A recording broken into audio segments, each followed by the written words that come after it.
So yesterday we had discussed concept regarding the values of the 6 trigonometric ratio of your special angle. So again, as I recall, what are the different special angles that we have for trigonometry? So yes, Sir Rita. 30 degrees. So we have 30 degrees. 45 degrees, and the last one is 60 degrees. So these are the special angles that we can determine the value, or will have the value that will be fit for our condition. So for this one, let us first recall the table that we will be utilizing in evaluating your trigonometric function or your trigonometric ratio. So starting with your, let's have here the theta, the angle. So we have the special angle 30, 45, and 60. As for the function, we have the sine, cosine, tangent, cosecant, secant, and parang may pagkakapronounce mo ng secant, Chico. Secant, and cotangent, theta. So these are the different functions. So again, what will be the value for sine 30 degrees? 1/2. So we have 1/2. For sine 45, Square Square root of 2 over 2. and for sine 60 degrees, Square root of 3 over 2. square root of 3 over 2. Then after that, for cosine, what will be the value for cosine 30 degrees? Square root of 3 over 2. So again, they are complementary functions, ha? That's why they are the same. How about for cosine 45? Square root of 2 Square root of 2 over 2. over 2, complementary functions din dahil magiging 45 plus 45 yung angle nila. And for the last one, it will be 1/2. So complementary siya with sine 30. How about for tangent? What will be the value for tangent 30 degrees? Square root of 3 over 3. So square root of 3 over 3. Tangent 45, 1. And for tangent 60, Square root of 3. square root of 3. How about for cosecant? 30 degrees. 2. So we have 2. Reciprocal ng sine 30 degrees yan. How about cosecant 45? Square root of 2. Square root of 2. And for cosecant 60 degrees, 2 square root of 3 over 3. so square root of 2 square root of 3 over 3. For secant, what will be secant 30 degrees? 2 square root of 3 over 3. So they are complementary, ha, yung 30 ng cosecant kanina sa itong secant ng 30. Then for secant 45, Square root of 2. so these are complementary. And for this one, it will be equal with 2. So naman yung complementary ng ating secant 60 degrees. For cotangent, ang complementary niya ay itong tangent 60. So we have your cotangent 30 is Square root of 3. square root of 3. Cotangent 45, 1. it will be 1. And for cotangent 60 degrees, Square root of 3. square root of 3 over 3. So these are the values that we will be using and utilizing in evaluating your function. So let us now have your activity. So item number 1, what will be the condition or the function or trigonometric expression given to number 1? Yes, Nerida, kindly dictate it. Sine 60 degrees plus cosecant 30 degrees. Cosecant 30 degrees. 30 degrees. Let us now evaluate. So based on your table, what will be the value for sine 60 degrees? Anyone from the group? Based on the table, ano ang value ng ating sine 60 degrees? Yes, Jared? Square root of 3 over 2. over 2. How about cosecant 30 degrees? Yes, Carol? 2. So we have here 2 for your cosecant 30 degrees. After that, can we combine these two? Why? These are two different classifications of number. The first one is irrational, the other one is whole number. So we cannot combine it. Possible siya to combine as one fraction, but not possible to combine all the terms. For this case, it will become, let us just get the one fraction equivalent of this. So what will be the LCD for 1 and 2? LCD, so 2. So we have here 2 divided by 2 will be 1 times square root of 3, so we have square root of 3. Then 2 divided by 1 times 2, 4. So this will be your answer. Actually, this one is already an answer. square root of 3 over 2 plus 2. But if you want to combine it as one fraction, pwede rin naman itong term na to. So we have square root of 3 plus 4 over 2. Pag tama yung sagot, it will be 2 points. But if they have exerted effort and they have written an answer, kahit na medyo mali, just give them 1 point for consideration. Item number 2. Item number 2. Avoid placing scotch tape on the board na. If ever na maglalagay, always remove it para hindi nandaan yung board natin. Number 2, yes, Brian? Tangent 45. Tangent 45. Open it close parenthesis. Second 60 degrees. So multiplied by second 60 60 degrees plus sine squared 45. sine squared 45. So how are we going to evaluate it? And as first, determine the value for each term. So ano po ang value ng tangent 45 degrees? Yes, Jacob? 1. So we have 1. Multiplied by second 60. Yes? Let us try it. So we have 2 plus value for sine 45. Sine 45, just the value for sine 45. Where's MJ? Absent as well. Hindi ko napansin nga si MJ. So, yes, let us have Evan. Square root of 2 over 2. And let us now simplify. Sine 45. Okay, sine 45 will be, okay, meron pang square. Let us just simplify this one. Ito ko lang itutuloy ha, ang solution. So what will be 2 times 1? 2. So napaka-basic, baka may nagkamali pa doon sa pag-times ha. So we have 2. How about square root of 2 over 2 raised to 2? Anyone from the group?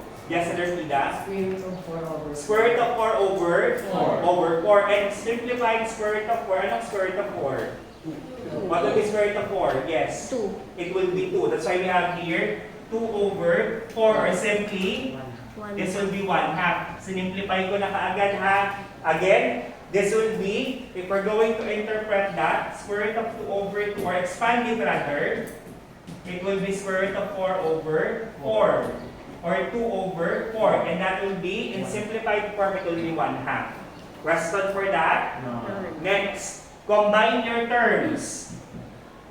Paki-combine, what will be 2 plus 1 half? 2 and 1 half, sir. What will be 2 and 2 plus 1 half in proper fraction? Equivalent. Yes, Carol. 5 over 2. So we have 5 over 2. Final answer. Pag tama, 2 points. Pag may sagot, consideration of 1 point. Clarification. Baka may overlook tayo sa solution or you have a different solution, we may check that para makita natin kung saan nagkaroon ng error. Question? On next one, number 3. Item number 3. Anyone who would like to give me the question first? Yes, Zared. That's the question. Cotangent 60 multiplied by sine 30 Sine 30 degree, ilang degree? 30 degrees. minus second 60 degrees. Second 60 degrees. Again, let us have the value for each term. What will be the first value? Yes. Chloe? Square root of 3 over 3 for cotangent 60. How about for sine 30? What's the value for sine 30? Yes, Brian? 1 half. So we have here 1 half. Then minus second 60. Yes, Angel? 2. We have here 2. Let us now simplify. Paki-multiply po yung ating unang expression. What will be square root of 3 over 3 multiplied by 1 half? What will be your answer? Square root of 3 over 6. Oh yes, sinabi na ni Brian, wala tayong magagawa. So we have square root of 3 Over 6. over 6 minus 2. On this time around, again, this will be accepted already. Pwede na po yun ang final answer since the other one is a whole number. Yung isang irrational. But for the sake of placing or making it as one fraction, what will be the simplified form for this case? Combining these two. Yes, Angel? Square root of 3 minus 12 over 6. Minus 12 on over 6. Again, Pag dito, tama na yan, 2 points na. Pero pag ginawa pa rin to, it will be 2 points as well. Yes, Senator Pida, will there be any question? Bakit sir yung kabila 2 points din, yung isa 2 points din? Eh just for the effort na talagang pinakita lang nila yung 1, yung single fraction. Sir, pero mas okay po na yung 3 minus square root of 3 minus log over 6 po yung sabi. Oo. Additional point po yan. Hindi. Ganun pa rin, 2 points pa rin. Ano lang siguro, if you have had this one, very good for you. Kasi you're able to get this one. And you didn't stop until this portion. Yes, Kalyan, what's that? Si Jacob dahil? Okay, sige, Jacob. How about number 4? Raise ko na to number 4 tayo. Item number 4. What's the given for number 4? Yes, Senator Pida. Cotangent squared 30 degrees multiplied by sine 45 degrees. Sine 45 degrees. Yun lang? Oh yes. How about for this case? What is cotangent 30? Cotangent 30. Yes, Angel. Square root of 3. Square root of 2. 3 po. 3. Cotangent 30. Okay, square root of 3. Raised to 2 do not forget the raised to 2. Then how about sine 45? What is sine 45? Yes, Carol? Square root of 2 over 2. For this case, let us simplify this term. I-raise ko na yung nasa baba para mas makita natin yung solution.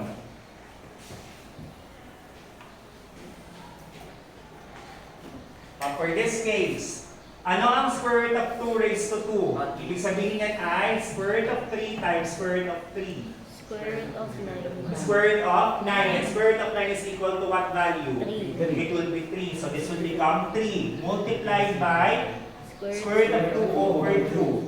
Multiplying this, what will be your value now? Again? So we have 3 square root of 2 over 2 as your final answer. Just simply attach your whole number with your irrational term. So 2 points for this. And for the last one, last item, number 5. Ako, ito makakaalam. Bakit? May anong problema sa number 5? Nakakalimutan. Number 5, let me have first the problem. Yes, Angel. Sine 60 degrees plus Sine 60 degrees plus cosine 60 degrees plus tangent 60 degrees. plus tangent 60 degrees. So all the angles involved are 60 degrees. So we have sine, cosine, and tangent. Ay, minus po pala. Sige. Okay, magaling kay Angel. Okay, mag-Angel. Na-overlook lang ni Angel. So we have minus tangent 60 degrees. So what are the values for each term? First one, yes, Jacob. Sine 60. Square root of 3 over 2. So we have square root of 3 over 2 plus cosine 60. Yes, Orion? It will be 1/2 plus, or minus, minus tangent 60. Yes, Artida? Square root of Square root of 3.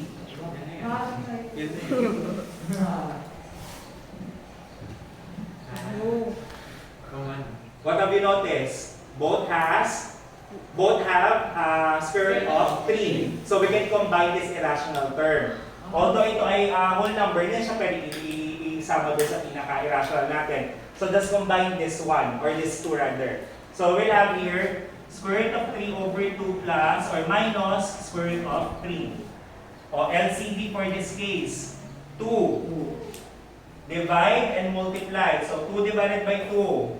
1 times square root of 3 minus 2 divided by 1, 2 times negative square root of 3, negative 2 square root of 3.